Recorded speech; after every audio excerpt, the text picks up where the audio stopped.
오늘 함께 나눌 말씀은 에베소서 3장 14절에서 21절까지 말씀입니다. 한 절씩 교독하겠습니다. 이러므로 내가 하늘과 땅에 있는 각 족속에게 이름을 주신 아버지 앞에 무릎을 꿇고 비노니 그의 영광의 풍성함을 따라 그의 성령으로 말미암아 너희 속 사람을 능력으로 강건하게 하시오며 믿음으로 말미암아 그리스도께서 너희 마음에 계시게 하시옵고 너희가 사랑 가운데서 뿌리가 박히고 터가 굳어져서 능히 모든 성도와 함께 지식에 넘치는 그리스도의 사랑을 알고 그 너비와 길이와 높이와 깊이가 어떠함을 깨달아 하나님의 모든 충만하신 것으로 너희에게 충만하게 하시기를 구하노라. 우리 가운데에서 역사하시는 능력대로 우리가 구하거나 생각하는 모든 것에 더 넘치도록 능히 하실 이에게 교회 안에서와 그리스도 예수 안에서 영광이 대대로 영원 무궁하기를 원하노라. 아멘. 네, 오늘의 말씀은 기도입니다. 기도. 영적 무기력이 찾아왔을 때 벗어나기 위해서 어떻게 기도해야 하는가입니다. 여러분, 영적인 무기력함이 침체가 때로 찾아오죠. 그럴 때 기도해야 된다는 건 알겠는데 어떻게 기도해야 하겠는가입니다. 미국 LA에서 지금 현재는 새생명교회, 비전교회라는 곳에서 목회하고 있는 강준민 목사님이라는 분이 계신데요. 이분이 자기가 경험했던 영적 무기력, 영적 침체가 어떤 것이었는지에 대해서 소개하는 글을 읽은 적이 있습니다. 처음에 교회 개척을 한 20년 전에 하면서 그 처음 6개월 만에 아주 깊은 그 무기력과 침체를 경험한 겁니다. 결국 막 실려갈 정도로 이렇게 찾아왔는데요. 그 현상에 대해서 이렇게 말합니다. 간단하게만 그냥 소개하자면 그 첫 번째 현상이 믿음이 상실되는 것 같은 느낌이 들었답니다. 무기력해지고 침체가 되니까 하나님이 안 믿어지는 겁니다. 하나님이 나와 함께 하시고 동행하시고 이런 것들이 나와는 상관없는 것처럼 멀리 느껴지는 겁니다. 누구도 나를 도울 수 없을 거라는 마음까지 들었다고 합니다. 자, 두 번째 현상으로는 그러다 보니 의욕이 상실되는 거예요. 모든 것에 대한 마음과 소원과 소망이 다 사라지는 겁니다. 세 번째 현상은 그래서 죽고 싶었대요. 이게 이렇게 살아서 뭐 하나라는 마음까지 드는 거죠. 네 번째로 무력감이 찾아왔답니다. 아무것도 못하겠다. 나는 자신이 없다. 이렇게까지 갔다고 합니다. 그러면서 다섯 번째로 정체성이 흔들렸대요. 내가 누구인지 헷갈리기 시작했다고 하는 겁니다. 그리고 여섯 번째, 세상이 어둡게 보이기 시작했다고 합니다. 염려와 두려움이 계속 찾아오고 피해의식에 사로잡혀서 이 뭔가를 할 힘이 도저히 안 나는 겁니다. 자, 일곱째로, 많죠. 일곱째로 생각의 초점이 흐려지기 시작하고, 여덟째로 이 염려가 찾아오면서 심장이 막 뛰고 손이 차가워지면서 식은땀이 어느 날 나더래요. 아홉째로 사람 만나는 것이 싫어지기 시작했고, 가장 마지막으로 제일 큰 어려움은 이 목사로서 가지고 있던 사명감마저 상실되었다는 것입니다. 여러분, 지금 극단적인 어떤 침체의 모습을 소개해서 좀 그렇지만 이렇게 심각하진 않고 좀 정도의 차이가 있을지라도 우리에게도 때로 영적인 무기력함이 찾아오죠. 가끔 목장 모임하고 기도 제목을 이렇게 보면 이 무기력함에서 벗어날 수 있도록 해달라는 기도를 종종 보긴 합니다. 우린 지금 코로나 시대를 보내고 있죠. 오늘 정부에서 앞으로 장기화되는 이런 코로나 시대를 이 3단계로 좀 조정해서 어떻게 이게 장기화에 대비할 것인지 이렇게 한다고 하던데, 어쩌면 우리는 코로나 시대를 보내는 게 아니라 살고 있는 것 같습니다. 이미 8개월 이상 지나왔고 앞으로도 당분간은 조심하면서 경계하면서 살게 되겠죠. 이렇게 코로나 시대를 살아간다는 것이 참 우리에게 쉽지 않습니다. 그러다 보니 학생들은 이 수업하고 공부하는 것에 많은 제약을 갖지요. 졸업 후에 취업을 준비하는 청년들은 더 큰 어려움을 겪습니다. 이 경제가 자꾸 이렇게 다운되고 활성화되지 않으니까 기업들이 성장을 바라기보다는 이 버텨내고 견뎌내길 원하는 쪽으로 가지요. 그러니 취업의 문도 많이 좁아진 상황입니다. 아무튼 이런 여러 어려움을 겪고 있지만 오늘 생각해야 할 어려움은 이런 어려움 때문에 우리에게 찾아오는 영적인 무기력함입니다. 여러분 혹시 여러 어려움으로부터 찾아온 영적인 침체 때문에 하나님으로부터 기쁨과 그 인도하심을 즐거워하는 것을 조금 잃어버리진 않으셨습니까? 좀 성장하는 기쁨을 누린다는 것보다 이런 모든 것이 좀 멀어졌다라는 느낌을 갖지는 않으시는지요? 물론 이전에도 이런 무기력함은 크고 작게 존재해 왔지만 특히 모이지 못했고 마음껏 교제하지 못하고 뭔가 이렇게 제약에 있는 이때를 보내면서 영적인 무기력함에 빠지게 되는 경우가 참 종종 있는 것 같습니다. 이거는 저의 문제가 되기도 하고요. 목자든 목원이든 모두에게 문제가 될 수 있는 거라고 생각합니다. 최근에 목자 모임을 하면서 이런 질문을 나눈 적이 있습니다.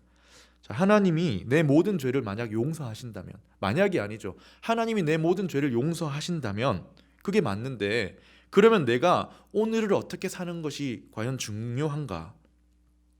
하나님 내 죄 다 용서하시는데 내가 오늘을 어떻게 사는가가 중요한가? 머릿속에 답은 떠오르지만 점점 여기에 대한 관심이 멀어지는 것 같은 느낌을 좀 받았습니다.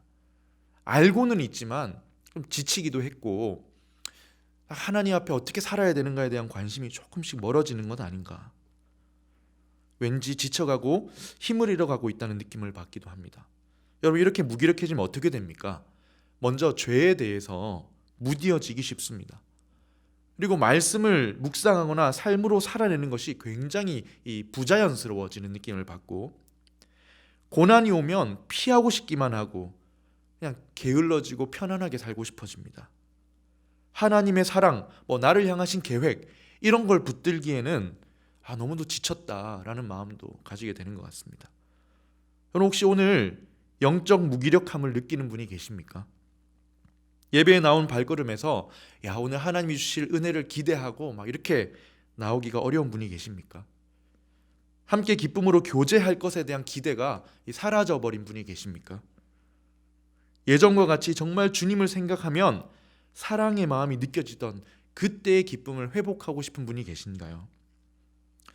여러분 영적인 무기력함에서 벗어나서 이런 모습을 회복하려면 우리가 어떻게 해야 합니까? 기도해야 되죠. 그건 다 압니다. 그런데 어떻게 기도하면 될까요? 어떻게 기도하며 나아가면 될까요? 오늘 읽은 말씀은 사도 바울의 기도문입니다. 사도 바울이 에베소에 있는 교인들을 위해서 기도한 내용인데요. 굉장히 간절한 느낌입니다. 보통 기도한다고 하면 간구합니다.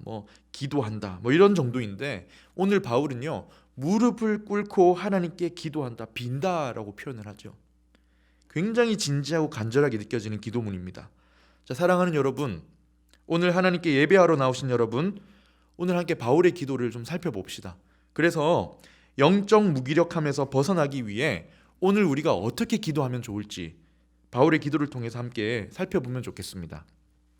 첫 번째입니다. 영적 무기력함에서 벗어나려면 무엇을 구해야 할까요?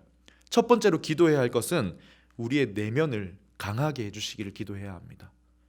마음이라고도 할 수 있는데요. 본문에는 속사람을 강건하게 해주시길이라고 합니다. 성령님께서 능력으로 우리 속사람을, 내면을, 마음을 강건하게 해주시길 기도하는 겁니다. 바울이 에베소 교인들을 위해서 기도하죠. 이때 바울이 가장 먼저 기도하는 것이 무엇입니까? 성령님, 능력으로 이 교인들의 속사람을, 그 마음을 강건하게 해주시옵소서. 16절에 이렇게 나옵니다. 그의 영광의 풍성함을 따라 그의 성령으로 말미암아 너희 속사람을 능력으로 강건하게 하시오며.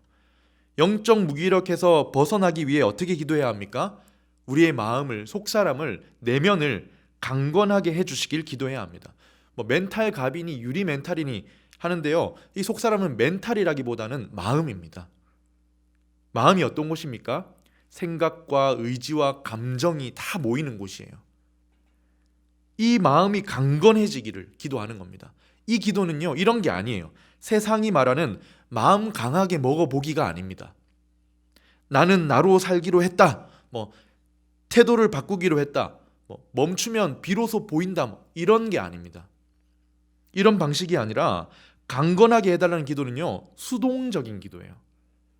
내가 스스로 강하게 해보는 것이 아니라 하나님이 강건하게 해주시길 구하는 기도입니다. 내가 할 게 없어요. 내가 할 것은 기도입니다. 내가 어떻게 마음을 바꾸어 먹어보는 건 용기를 내보자 이런 차원이 아닙니다. 하나님 내 마음을 강하게 해 주십시오. 스스로 강해지거나 악을 품어서 강해지는 것이 아니라, 조금 포기하고 내려놓는 게 아니라 하나님이 능력으로 우리 마음을 강하게 붙들어 달라는 것입니다. 성령의 능력으로 마음을 꽉 붙들어 주십시오. 우리 안에 생각을 꽉 붙드시고 마음의 방향과 마음의 결을 하나님이 꽉 붙드신다는 겁니다. 여러분, 왜 이렇게 기도할까요? 왜 속사람을 강건하게, 마음을 강건하게 해달라고 이렇게 기도할까요? 이어지는 말씀에 답이 있는데요. 먼저 17절 상반절에 보면 하나님이 우리 마음을 강건하게 하실 때 우리 마음에 그리스도께서 계실 수 있기 때문입니다. 17절 상반절을 읽어보겠습니다. 믿음으로 말미암아 그리스도께서 너희 마음에 계시게 하시옵고. 여러분, 우리 마음이 강건해지면 예수님이 이미 계시지만 더 깊이 뿌리 내려 우리 마음을 통제하신다는 겁니다. 그리고 동시에 주님이 그 마음에 계셔서 우리 마음을 붙드시고 다스려야 또 거꾸로 우리의 속사람이 강건해지는 거죠. 무슨 말입니까? 우리 마음에 그리스도께서 깊고 더 강하게 지속적으로 거하시면 우리 속사람이, 마음이 강해진다는 겁니다. 그러지 않고 마음이 약하면 어떻게 될까요? 우유부단해지고 죄에 쉽게 빠지고 욕심에 이끌리게 되고 뭔가 경건하고 하나님 기뻐하시는 삶을 사는 게 굉장히 어려워집니다. 시험이 오거나 삶이 어려우면 견디기가 어려워집니다.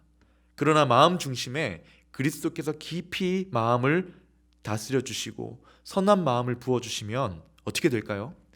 하나님의 사랑에 뿌리를 내리고 견고하게 된다 하십니다. 그게 17절 하반절이에요. 너희가 사랑 가운데서 뿌리가 박히고 터가 굳어진다. 우리를 구원하시고 그 자녀 삼으신 하나님의 사랑을 확신하게 된다는 겁니다. 그러니 마음이 강건하고 내면이 강건해지고 속사람이 강건해진다는 것이 무엇입니까? 결국 우리의 마음이 하나님의 사랑에 뿌리를 확실히 내린다는 거예요. 그 땅에 뿌리를 내려서 흔들림이 없이 그 사랑을 먹고 살아간다는 겁니다. 유약하고 세상의 고난에 이리저리 흔들리고 비교하면서 넘어지고 염려에 사로잡히는 것이 아니라 하나님 나를 사랑하시고 인도하시는 확신을 가지고 모든 것을 바라볼 힘을 얻게 된다는 겁니다. 결국 우리가 살아가는 방향, 선택, 판단, 감정, 마음에서 일어나는 모든 일에 그리스도가 통제하시고 다스리신다. 이것이 무엇입니까? 내면이 강건해진다는 것입니다. 여러분, 내면이 강건하면 어떤 일이 생길까요? 아까 말씀드렸듯이 말씀을 살아낼 수 있는 힘이 생깁니다. 내가 억지로 애를 써서 나를 막 이렇게 통제해서 가두는 방식이 아니라 자연스럽게 말씀을 살아내고 싶은 마음을 가지게 됩니다. 또 어떻게 될까요? 모든 어려움과 고난 앞에 견딜 힘도 줍니다. 마음이 강건해지면 이겨내게 됩니다. 왜냐하면 사랑의 뿌리를 내렸기 때문에 불안하지 않기 때문이에요. 하나님이 오늘 나를 붙들고 계신다는 확신 때문에 흔들리지 않는 겁니다. 또 어떻게 될까요? 강건해지면 죄의 유혹도 이기게 합니다. 이전에는 마음이 공허하고 삶의 방향이 분명하지 않으니까 죄의 유혹이 와도 막 거부하고 분별하기가 쉽지 않았는데 이제 그리스도께서 마음을 꽉 붙들고 계시니까 분별하고 하나님이 기뻐하시는 삶을 살아갈 마음의 동기와 소원을 주신다는 겁니다. 그래서 결국 어떻게 될까요? 영적 무기력함에서 벗어나게 된다는 겁니다. 내 마음이 하나님을 향해 힘을 내지 못하도록 만들었던, 하나님과 동행하지 못하게 만들었던 영적 무기력함에서 벗어나게 된다는 것입니다. 여러분, 이 힘은요, 신비한 힘입니다. 내가 억지로 짜내거나 이 수양을 통해서 내가 그런 마음을 먹어보는 게 아니에요. 책을 읽고 도전받아서 한번 해보자가 아닙니다. 하나님의 능력으로 일어나는 신비입니다. 강건해지는 겁니다. 한번 기도해 봅시다. 말씀대로 한번 기도하면서 한 주를 살아보면 좋겠습니다. 성령님 능력으로 내 속사람을 강건하게 해주십시오. 그래서 내가 딴 데 한눈 팔고 막 세상에 이리저리 비교하고 하는 게 아니라 그리스도께서 내 마음에 깊이 거하시도록 해주십시오. 그래서 내 삶이 하나님의 사랑에 깊이 뿌리를 내려서 흔들리지 않는 견고함을 갖게 해주십시오. 이것이 속사람을 강건하게 해달라는 기도입니다. 여러분, 영적 무기력에서 벗어나려면 어떻게 기도해야 합니까? 첫 번째로 우리의 내면을 강하게 해주십시오. 그 신비한 능력으로 우리의 마음을 좀 강하게 해주십시오 라고 기도하는 겁니다. 두 번째입니다. 두 번째 기도는 무엇일까요? 첫 번째 기도의 결과라고 할 수도 있는데요, 두 번째는 그리스도의 사랑을 깨닫게 해주시길 기도해야 합니다. 우리 마음이 강건해지면 이제는 그 사랑을 깨닫는 대로 나아가는 겁니다. 나를 향한 예수님의 사랑이 얼마나 위대하고 큰 것이었는지 깨닫고 경험해서 알게 해주시길 기도하는 거예요. 이 바울이 그렇게 기도합니다. 에베소 교인들의 마음을 강건하게 해주시길 기도한 뒤에 바로 이어서 하나님 그리스도의 사랑이 가진 너비와 길이와 높이와 깊이가 어떠한지 알게 깨닫게 하시고 지식을 초월하는 사랑을 알게 해주십시오. 본문 18절 19절인데요, 이렇게 읽습니다. 능히 모든 성도와 함께 지식에 넘치는 그리스도의 사랑을 알고 그 너비와 길이와 높이와 깊이가 어떠함을 깨달아. 이거를 좀 바르게 번역하면 이렇게 읽어야 합니다. 능히 모든 성도와 함께 그리스도의 사랑의 너비, 길이, 높이, 깊이가 무엇인지 깨닫고 지식을 초월하는 그리스도의 사랑을 깨닫고 알기를 구하며. 두 번째로 기도하는 게 무엇입니까? 그리스도의 사랑을 깨닫고 알게 해주시길 기도하는 겁니다. 그걸 깨닫고 우리 지식의 이성으로 알 수 없는 그 지식을 초월하는 그 사랑의 크기를 깨닫게 해달라고 기도하는 겁니다. 왜 이런 기도를 두 번째로 할까요? 이 속사람이 강건해진 다음에 왜 그리스도의 사랑을 알게 해달라고 기도할까요? 그리스도의 사랑을 깨달으면 가치를 발견하게 되기 때문입니다. 내 삶의 가치를 발견하기 때문이에요. 그리고 그 사랑을 알게 되면 내 가치를 알고 다른 사람을 사랑하게 되고 영적으로 성장할 수 있는 사람이 되기 때문입니다. 얼마 전에 이런 글을 읽은 적이 있습니다. 한 아프리카 마을 이야기인데요, 한 의사 선생님이 아프리카의 한 마을에 가서 그 마을 원주민들을 섬기면서 지냈다고 합니다. 이 마을에는 추장의 아들이 있었는데요, 누가 봐도 너무 훌륭한 엘리트였대요. 이 추장 아들이 어느 날 외국에 유학을 하러 갔고 유학을 마치고 돌아오자 온 마을이 막 이제 관심사가 생긴 겁니다. 무슨 관심이겠습니까? 이 추장 아들이 누구랑 결혼할 것인가. 네. 이게 마을에서 아주 큰 이슈가 되어서 막 모두가 궁금해했던 거예요.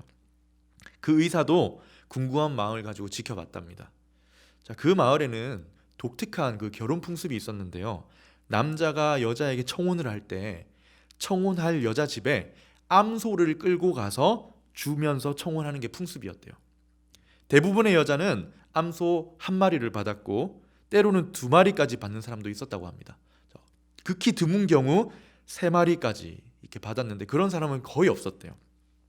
자, 그러던 어느 날 이 추장 아들이 청혼을 하기 위해 준비를 하고 길을 나선 겁니다. 그런데 이 추장 아들이 9마리를 끌고 가는 거예요. 암소 9마리를. 그래서 마을 사람들이 막 웅성거리면서 뒤를 따라가면서 막, 야, 역시 추장 아들은 다르다. 누가 저 암소 9마리를 받고 이 추장 아들과 결혼하게 될까? 막 하면서 따라간 거죠. 근데 막상 추장 아들이 도착한 집은 굉장히 의외였습니다. 엄청 가난한 집이었고 청혼을 받은 여자 역시 이 병약한 모습이었고 볼품이 없는 그런 모습이었다고 합니다. 자, 이를 지켜보는 사람들이 다 실망을 하고서, 야, 이 추장 아들이 외국 갔다 오더니 좀 정신이 나갔나 보다. 어떻게 저런 아가씨에게 암소를 9마리나 바치다니 하면서 돌아갔다고 합니다. 그 일이 있은 얼마 후에 이 의사도 본국으로 돌아오게 되었고 그 다음 이야기 어떻게 되었는지도 모르고 시간이 오래 흘렀답니다. 그러다가 다시 그 마을을 언젠가 방문할 기회가 있어서 갔는데 이제 그 아들이 추장이 돼 있는 거예요. 그런데 의사가 추장의 초대로 그 집에 방문을 했는데 깜짝 놀랐답니다. 왜냐하면 이 추장 부인이 나와서 인사를 하는데 옛날에 봤던 그 모습이 아닌 거예요. 그 볼품없는 모습이 아닌 겁니다. 그때 자신감 없고 초라해 보였던 아가씨가 아니라 굉장히 당당하고 아름다운 데다가 영어까지 유창하게 구사하는 아주 멋진 여성이 되어 있더라는 겁니다. 이렇게 말은 못하고 막 속으로 놀라워하고 있으니까 추장이 그걸 알아챘는지 이런 이야기를 했대요. 사실 그때 암소 한 마리면 충분히 결혼 승낙을 얻을 수 있었습니다. 하지만 이 청혼의 순간에 암소를 몇 마리 받았냐 하는 것이 한 여인에게 있어서는 평생 자기의 가치를 결정하게 되는 일이라는 것을 제가 알고 있었다는 거예요. 저는 제 아내가 평생 자신의 가치를 암소 한두 마리 값에 한정하면서 사는 것을 원치 않았습니다. 제 아내를 무척 사랑했기 때문이지요. 처음에 아내는 암소 9마리를 보고 정말 당황하고 놀랐습니다. 그런데 그 후로는 자기 가치를 9마리의 암소에 맞추려고, 걸맞게 하려고 정말이지 열심히 노력하는 것 같았습니다.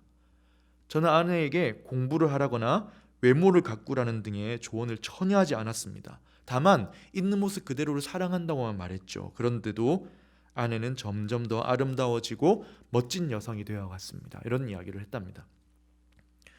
이 여자는 어떻게 된 걸까요? 자신에게 주어진 암소 9마리에 걸맞은 사람이 되어간 거죠. 내 가치가 암소 9마리구나.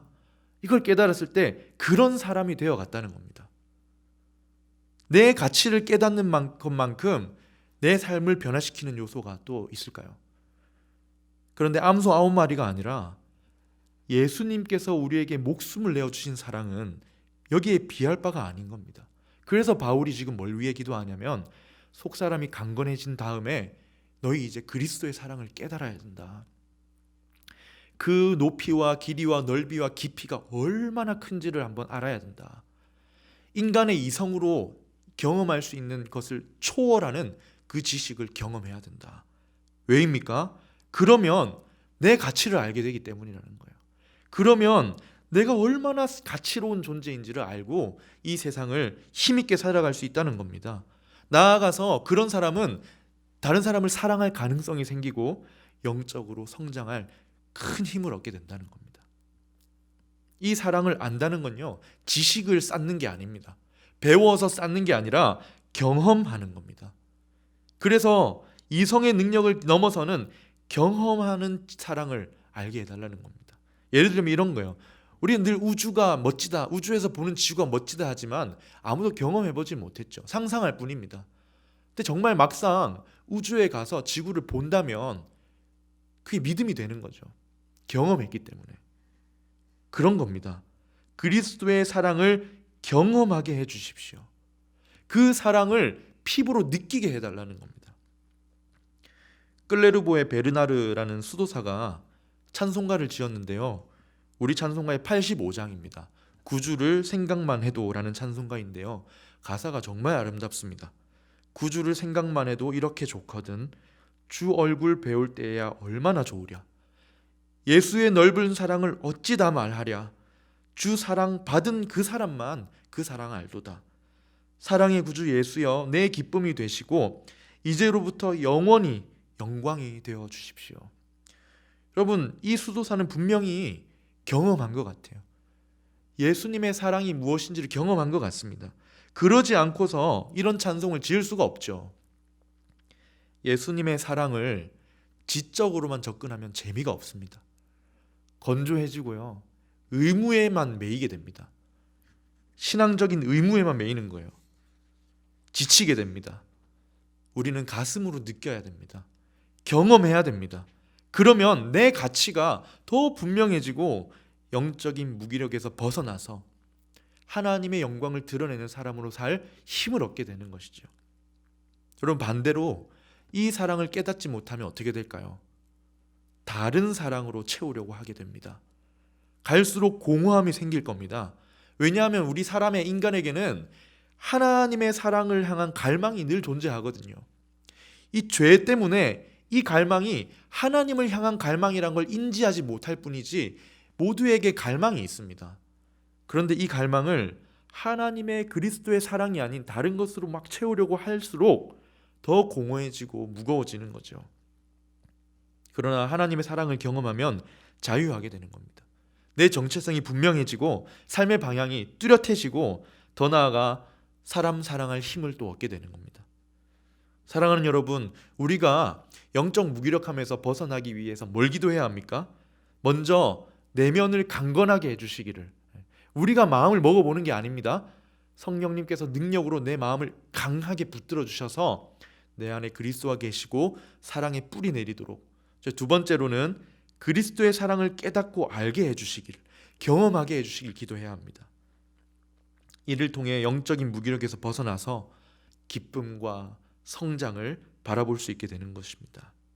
정말 이렇게 한번 기도해 보면 좋겠어요. 이번 한 주간 하나님 내 마음을 좀 강하게 해주십시오. 특별히 지금 이제 수능이 얼마 남지 않았죠. 그래서 시험을 준비하거나 취업을 준비하거나 여러 가지 지금 불안한 상황을 보내고 있는 분들은 더욱더 하나님 내 마음을 강건하게 해주시고 그리스도의 사랑을 깨닫게 해주십시오. 기도해 보면 좋겠습니다. 자, 세 번째입니다. 영적 무기력에서 벗어나려면 어떻게 기도해야 할까요? 세 번째는 하나님의 충만하심까지 자라가게 해주시길 기도해야 합니다. 성장이죠. 성장. 근데 하나님의 충만하신 정도까지 자라게 해달라는 기도입니다. 하나님이 그 완전하신데 그 완전하심의 정도에까지 이르도록 계속 자라가게 해주십시오. 바울이 마지막으로 그렇게 기도해요. 19절 하반절인데요. 이제 그리스도의 사랑을 깨달아서는 하나님의 충만하심까지 그 수준까지 이르도록 자라게 해주십시오. 한번 읽어보겠습니다. 그 너비와 길이와 높이와 깊이가 어떠함을 깨달아 하나님의 모든 충만하신 것으로 너에게 충만하게 하실 거하노라. 이게 되게 어렵죠. 번역이 참 이상합니다. 원문을 바르게 번역해서 읽으면 이렇게 됩니다. 하나님의 모든 충만하신 정도까지 너희를 충만하게 하시길 구한다는 거예요. 충만한 것으로가 아니라 충만하심까지입니다. 그 수준까지 자라게 해주십시오. 내면이 강건해져서 그리스도의 사랑을 깨달은 뒤에 마지막 스테이지 뭡니까? 이제는 성장인 거예요. 자라가는 겁니다. 하나님이 충만하신 정도에 이르기까지 내가 평생 계속해서 자라갈 수 있게 해주십시오. 쉽게 말하면 닮아가게 해달라는 거예요. 하나님을 닮아가게 해주십시오. 더 쉽게 말하면 예수님의 성품을 닮게 해주십시오. 이 기도가 영적인 건강의 지표입니다. 여러분, 영적으로 건강하면요 자라가게 되어 있고 자라고 싶어집니다. 내게 지금 하나님의 충만하심까지 자라가게 해주십시오. 이 성장에 대한 갈망함이 있다면 그 사람은 정말 건강한 겁니다. 이 기도는 평생 해야 될 기도 제목인 셈이 되는 거죠. 하나님의 사람으로서 이 땅을 살아가는 동안 충만하심까지 자라가는 것이 우리 삶의 목표가 되어야 하는 겁니다. 여러분, 그런데 사실 평생 기도하고 자라가도 하나님의 충만하심까지 자라지 못하죠. 하나님과 같은 존재가 되게 해달라는 기도가 아닙니다. 왜냐하면 인간은 절대로 하나님과 같은 존재는 될 수 없어요. 천국에 가도 하나님이시고 우리는 피조물로 살아가는 겁니다. 그럼 무슨 기도냐? 하나님을 닮아가게 해달라는 겁니다. 아버지를 본받고 하나님의 사람으로서 살아갈 수 있게 해주십시오. 내가 거룩하니 너희도 거룩하라 하신 말씀처럼 하나님이 충만하시니까 그의 자녀인 너희도 그 충만하니까지 자라가라는 겁니다. 성령의 열매를 생각하면 좀 더 쉬울 것 같아요. 사랑의 마음과 기쁨과 평화하는 마음과 오래 참는 마음과 하나님 앞에 충성하는 마음과 내가 힘을 가지고 있지만 쓰지 않고 참을 줄 아는 온유한 마음과 절제하는 마음, 이런 그리스도의 마음을 담는 것, 그리스도의 성품을 닮아가는 것, 이게 어쩌면 하나님의 충만하심까지 자라가는 것이 아닐까라고 생각합니다. 여러분, 오늘 우리 삶의 목표는 무엇인지 한번 생각해 보세요. 더 많이 가지는 것, 더 높은 자리에 앉는 것, 남들보다 더 편한 자리에 가는 것, 더 많은 섬김을 받는 자리에 가는 것입니까? 아니면 오늘도 그리스도의 사랑을 깨닫고 하나님을 닮아가는 것, 하나님의 충만하심까지 자라가는 것이 우리의 목표에 들어 있습니까? 이 질문에 따라서 내가 영적으로 건강한지 아니면 무기력에 빠져 있는지 이렇게 볼 수 있는 지표가 된다고 생각합니다. 그럼 말씀을 정리하겠습니다. 쉽지 않은 시간을 계속 보내면서 종종 영적으로 무기력해지고 막 처질 때가 있죠. 오늘 우리에게 보여주는 이 바울의 기도를 기억하고 이번 한 주간 이렇게 기도하면 좋겠습니다. 하나님 앞에 정말 간절한 마음으로 기도하며 나아가 봅시다.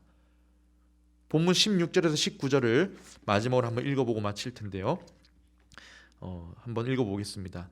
그의 영광의 풍성함을 따라 그의 성령으로 말미암아 너희 속사람을 능력으로 강건하게 하시오며 믿음으로 말미암아 그리스도께서 너희 마음에 계시게 하시옵고 너희가 사랑 가운데서 뿌리가 박히고 터가 굳어져서 능히 모든 성도와 함께 지식에 넘치는 그리스도의 사랑을 알고 그 너비와 길이와 높이와 깊이가 어떠함을 깨달아 하나님의 모든 충만하신 것으로 너희에게 충만하게 하시기를 구하노라. 아멘. 이것이 오늘 우리가 영적 무기력함에서 벗어날 기도 제목입니다. 속사람이 강건해지고 그리스도의 사랑을 깨달아서 내 인생의 가치를 깨닫고 지속적으로 하나님까지 자라가겠습니다. 이런 삶이 되시길 바랍니다. 그래서 영적 무기력함에서 벗어나고 정말 기쁨으로 한 걸음 한 걸음 나아갈 수 있는 그런 복되고 즐거운 이번 한 주간 되시기를 주님의 이름으로 축원드립니다. 아멘. 지금 우리 말씀을 기억하면서 함께 찬양하겠습니다.